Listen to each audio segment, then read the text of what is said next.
This is the mop-up for May 20th, 2023. I'm David Feldman. The 14th Amendment gives the president the right to protect the creditworthiness of the federal government. The 14th Amendment also forbids Americans from holding elective office if they participated in an insurrection. The entire Republican Party is either guilty of participating in January 6 or turning a blind eye to it. January 6 was an insurrection. And now the very same Republicans who refuse to disown that insurrection are threatening the creditworthiness of our United States. Another insurrection. This is an insurrection by other means. A lot of these Republicans who are serving in Congress right now should have been thrown out based on the 14th Amendment. If Joe Biden isn't going to use the presidential powers granted to him by the 14th Amendment and put an end to this artificial debt ceiling crisis today, then he should at least have the decency to put the Trump tax cuts on the negotiating table, considering the Trump tax cuts added nearly 1/3 to this debt. With the federal government expected to run out of cash by the end of the month, unless the debt ceiling is raised beyond the current cap of $31,038 billion, negotiations between the White House and Republicans ended up dissolving today, on Friday, when lead negotiator for Speaker Kevin McCarthy, Republican Louisiana Congressman Garrett Graves, said it was time to press pause on the talks because the Biden White House is being unreasonable. Donald Trump's 4 years in office ran up more debt by far than any other president's 4-year term of office. Donald Trump increased the debt by $7.4 trillion, meaning nearly 1/3 of the entire U.S. debt was created by the self-described king of debt, Donald J. Trump. Trump created that debt by giving the largest tax cut in American history to the wealthiest 1%. While the tax cut provided some sugar high to our economy, it failed to produce the economic activity necessary to pay for itself through increased tax revenue.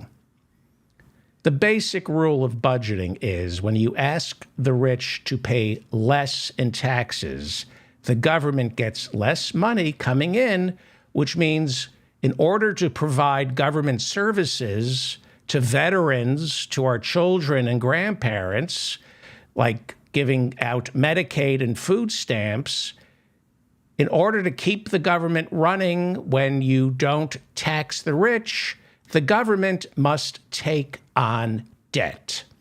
Instead of reversing the Trump tax cuts, Republicans insist on fiscal austerity. They demand the government cut spending instead of demand that the rich pay their fair share of taxes, i.e., get rid of the Trump tax cuts.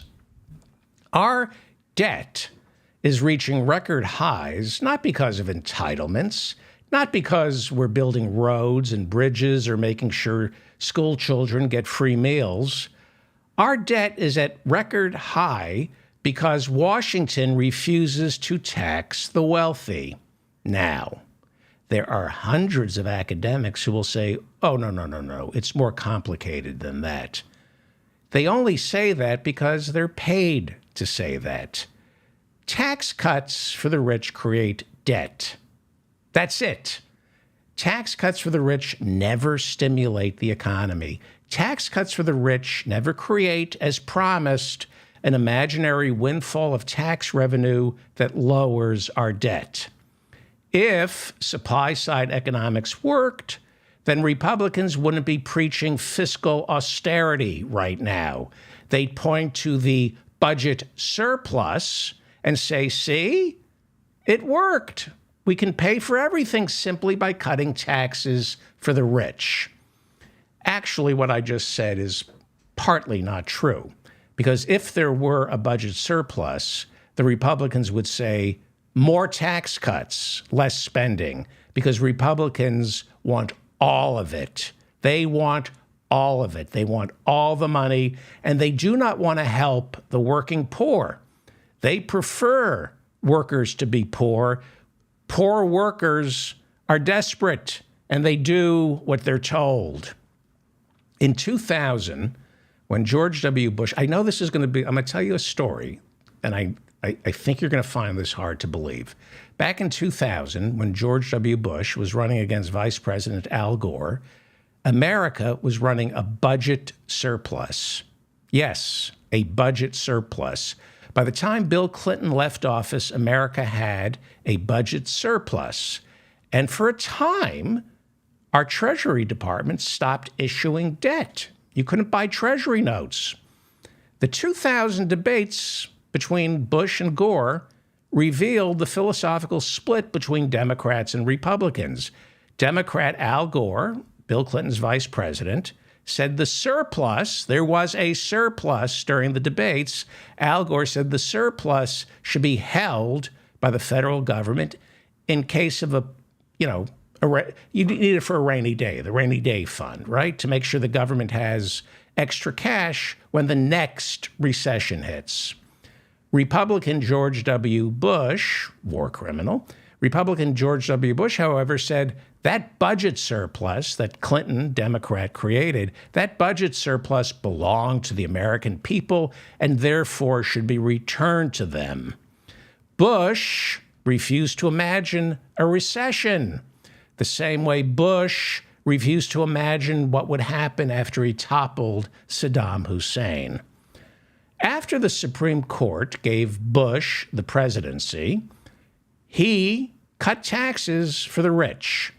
And then he launched a global war on terror by claiming it could be paid for by lowering more taxes for the rich.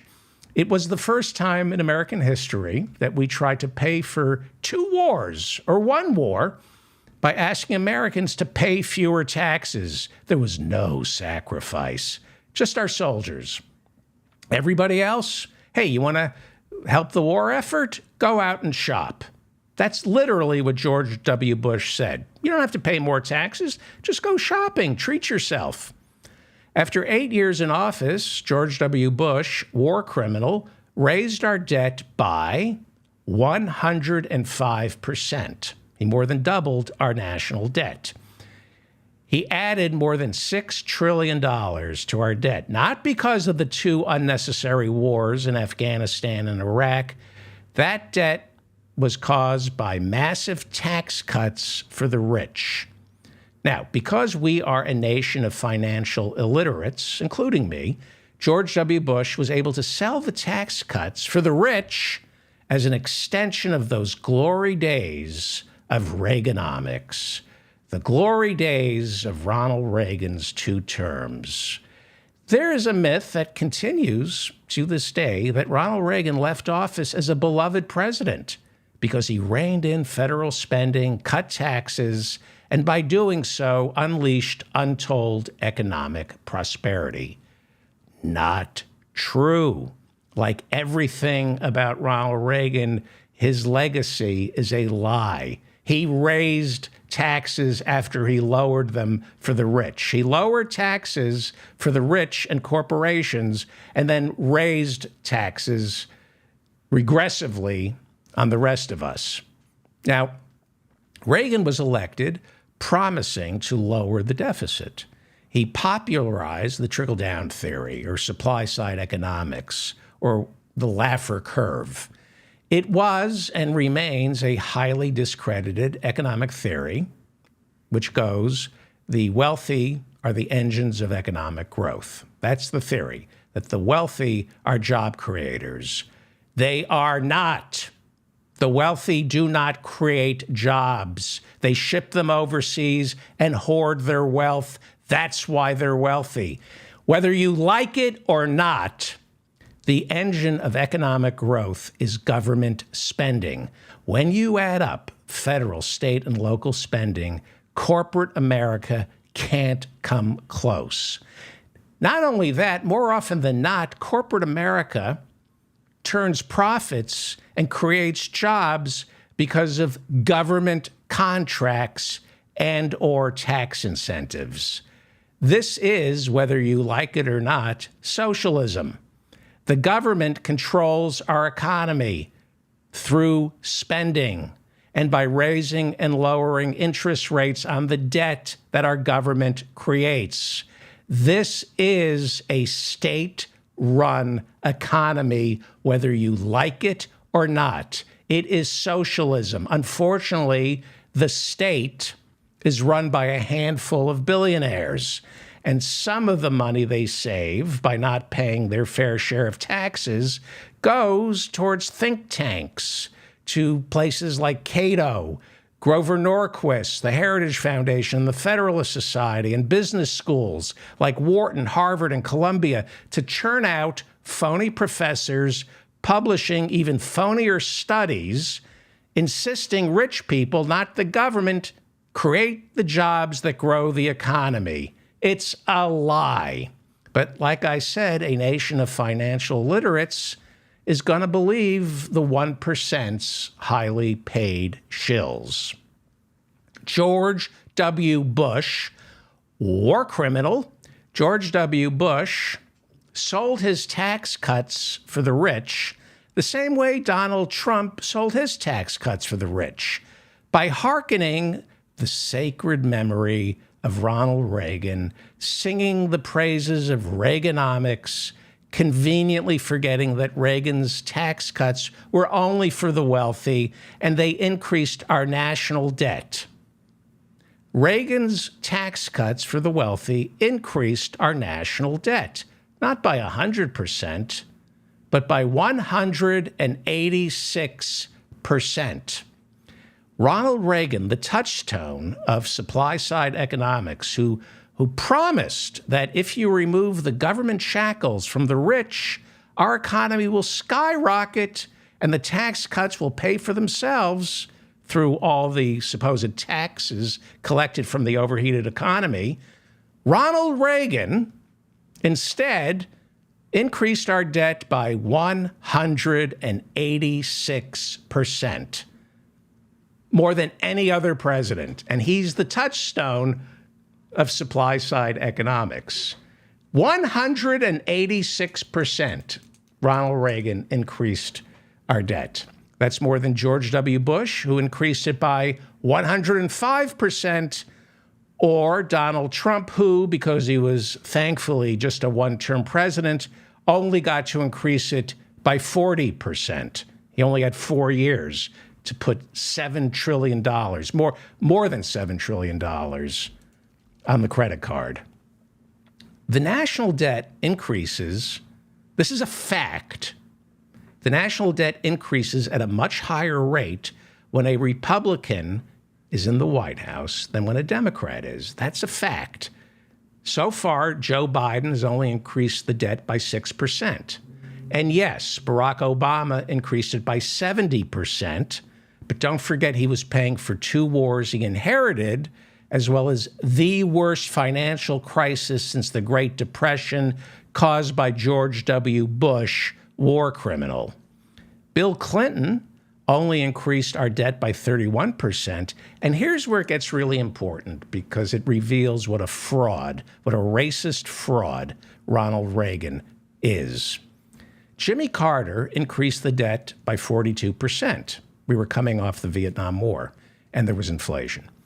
Jimmy Carter increased the debt by 42%. In 1980, he was thrown out of office because Reagan promised to rein in spending and balance our budget. But Reagan ended up increasing the debt by 186%. This is why, despite the lies, Reagan was not a beloved president. The Republicans who just lie tell us that everybody loved Reagan. The highest approval rating Reagan ever reached was 68%, and that was in May of 1986, and then it plummeted. Carter, the really unpopular Carter, and he was unpopular, but he got up to 75%. He had a 75% approval rating. Ford, before Carter, reached 71%. George Herbert Walker Bush, who, when he was running against Reagan in 1980, before becoming Reagan's vice president, and when he was running against Reagan, referred to Reaganomics as voodoo economics, George Herbert Walker Bush reached an approval rating of 89%. Clinton beat Reagan. He got a high of 71%, but he didn't inhale. And then before destroying America, and I really do mean that George W. Bush destroyed America. When George W. Bush, right before he destroyed America, he got up to 86%. All these guys did better than Reagan, all of them. George W. Bush got an approval rating of 86%. Why? Because America is stupid. George W. Bush got an 86% approval rating right after the Twin Towers came down. He got an 86% approval rating because he ignored intelligence briefings that said Osama bin Laden was going to fly jets into our buildings. Americans rallied around the president and gave him an approval rating of 86%. The World Trade Center was in ruins. Our Pentagon was smoldering. And Americans said, I think George W. Bush is doing a great job. But ever since then, because Bush destroyed this country, he really did. He's a war criminal, and he destroyed the country. And the lesson learned was never trust anyone in Washington, D.C. Ever since George W. Bush got an 86% approval rating, presidents have been unpopular. We won't get burned again. Congress is unpopular. The Supreme Court is unpopular. Since George W. Bush, war criminal, broke the country, Americans got wise. And ever since, we've ended up hating Obama, Trump, and Biden, as well as Mitch McConnell, Nancy Pelosi, Kevin McCarthy. Right now, Americans hate Washington so much, I wouldn't be surprised if they think George Washington was even worse than George W. Bush. The debt ceiling, this is the brinkmanship that's going on right now. The debt ceiling has been raised or suspended more than 100 times, and there's a lot of political brinkmanship going on right now. And the media is playing right into it. Veterans aren't going to get their benefits. Grandma is going to starve to death. We're always scared, and we're always scared from some artificial conceit, the debt ceiling. And the Republicans are demanding spending cuts. That's what we're hearing. Gotta cut spending. What I'm not hearing from the Democrats is reversing Trump's tax cuts. Not hearing it. Republicans love to come across as adults, insisting, we need to rein in spending, as though that's being responsible, reining in spending. No, the responsible thing to do, when an adult does, is you don't raise the debt ceiling. The responsible thing to do is tax billionaires out of existence. You reverse the tax cuts that Donald Trump gave the billionaires. The Congressional Budget Office, and this was ignored this week, the Congressional Budget Office, I think it was on Tuesday, issued a report saying that unless we get rid of the Trump tax cuts for the wealthy, we will tack on an additional $3.3 trillion to our debt in the next 10 years. Problem solved, partly, right? Yet I don't hear those tax cuts on the table. They're not on the chopping block. Grandma's on the chopping block. Veterans are on the chopping block. Food stamps. Maybe it's because both Democrats and Republicans are owned by the wealthy. Could that be? Gee, you think? Senate Majority Leader, Democrat Chuck Schumer, and House Minority Leader Hakeem Jeffries are from New York and are basically bag men for the wealthy. They represent Wall Street. Maybe it's because our president spends his Thanksgivings inside the home of David Rubenstein, founder of the Carlyle Group, one of the wealthiest private equity firms in the world. I don't hear anybody saying get rid of Trump's tax cuts for the wealthy. Instead of Trump's tax cuts being on the table right now, Biden and the Democrats position themselves as the saviors of Medicaid and food stamps, and that is a chicken shit move.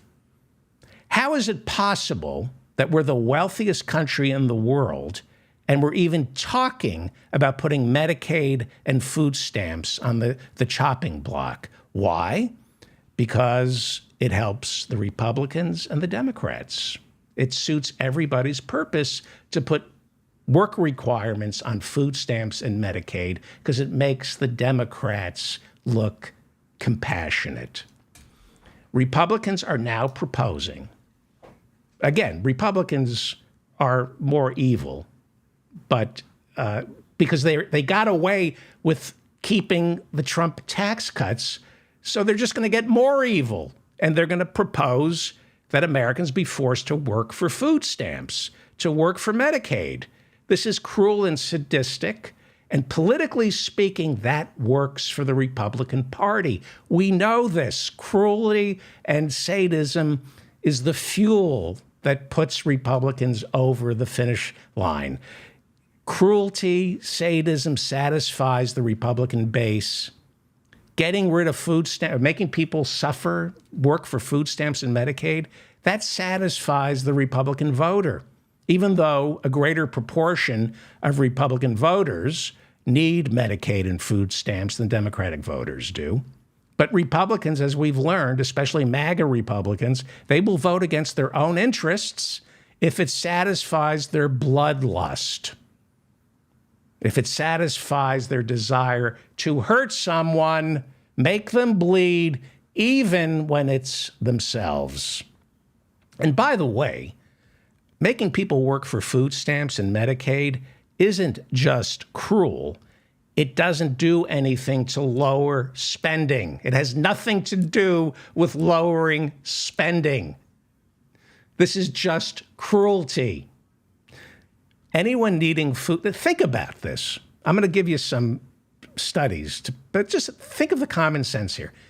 Anyone needing food stamps or Medicaid being forced to work isn't going to generate the necessary tax revenue to pay for any of the government services they're receiving. In fact, many of these people who receive food stamps and use Medicaid are already working. We know that. Most of my friends are on Medicaid, and they're working. They need Medicaid and food stamps because they're part of what is called here in America the working poor. Half this country can't come up with $1,000 for a medical or any emergency. The working poor who spend half their money on rent and can't afford to feed their family or go to a doctor. So they need food stamps and Medicaid. So forcing them to work is just undue hardship. It's sick, it's cruel, and all it does is satisfy the Republican Party's need to punish someone. Now, Lily Roberts, writing for the Center for American Progress earlier this year, said that work requirements for welfare end up costing more than it saves. Work requirements for welfare end up costing more than it saves. Well, of course it does. And it creates the very thing Republicans purport to hate the most, layer upon layer of bureaucracy. She writes that Arkansas in 2018 insisted that recipients of Medicaid find work. But that didn't increase the number of people working. 16,000 residents of Arkansas lost their health care coverage because they couldn't find work. and they were left to die. Let me repeat. Austerity, because we don't tax the rich, 16,000 residents of Arkansas lost their Medicaid and were left to die. And the experiment ended up costing the state of Arkansas, as well as the federal government, $26 million. Why? It cost $26 million to implement the procedure of forcing people who need Medicaid to work. You got to keep track of these people, make sure they're working. All that newly created paperwork cost Arkansas $26 million. And employment, nobody found work. At the time, Arkansas's Republican governor was Asa Hutchinson, who is now running for president. He's challenging Donald Trump as the more moderate, kinder, and gentler Republican. 16,000 residents of Arkansas lost their Medicaid because of Asa Hutchinson. Iowa is now implementing, this is my favorite. You're going to love this. Iowa is now implementing work requirements in order to receive food stamps. It is estimated the bureaucracy created to administer these work requirements will cost 2.5 times more than the food stamps. Do you mind if I repeat that 1,000 more times? It is estimated the bureaucracy Iowa created to administer work requirements for food stamps will end up costing Iowa 2.5 times more than the food stamps.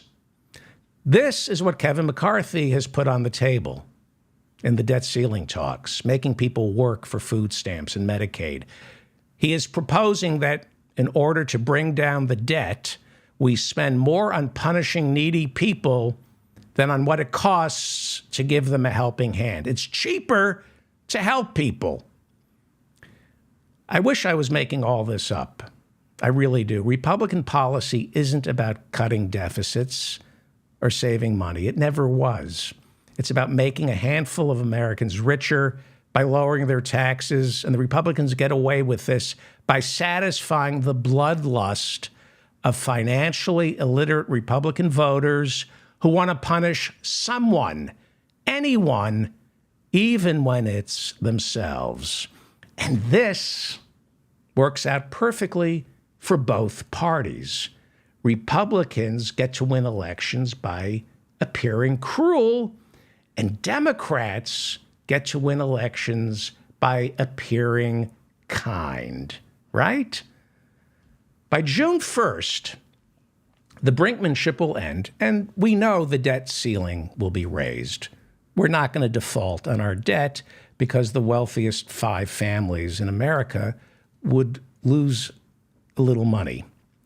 What's going to happen is Biden will call it a win on June 1st because he's the good guy who prevented work requirements for food stamps and Medicaid, because that's not who we are.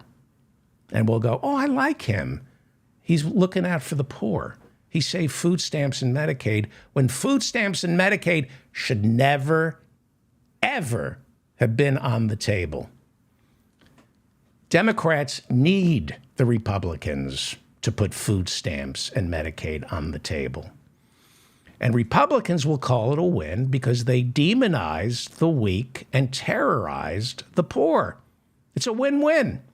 But neither party will behave responsibly by going up against their Wall Street donors and getting rid of those Trump tax cuts that will cost us $3.3 trillion. We're going to add $3.3 trillion to our debt because we won't get rid of the Trump tax cuts. So all of this, everybody's terrified. We're going to default. It's man-made. More man-made than climate change.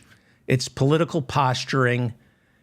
And yes, I do agree the debt ceiling is too high. I do agree that America must live within its means. Don't spend money, America, that you don't have. But that doesn't mean that we cut spending.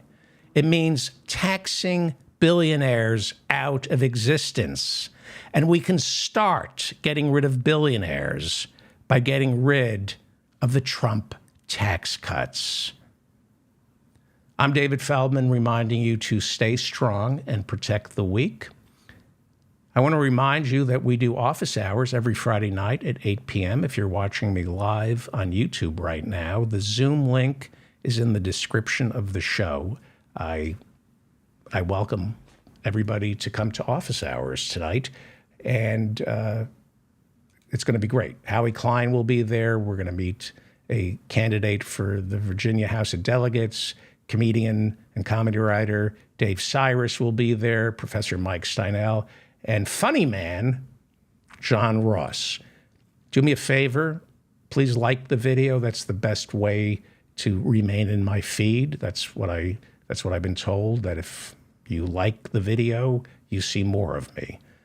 Maybe some of you, for some reason, want to see more of me. Please share this with your Republican friends. I'm begging you, share this with your, there's some stuff in here that they need to hear. Make them Google it. Everything I say is true.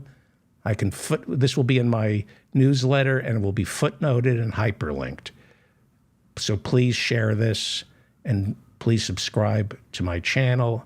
Please comment on this video. I read all the comments.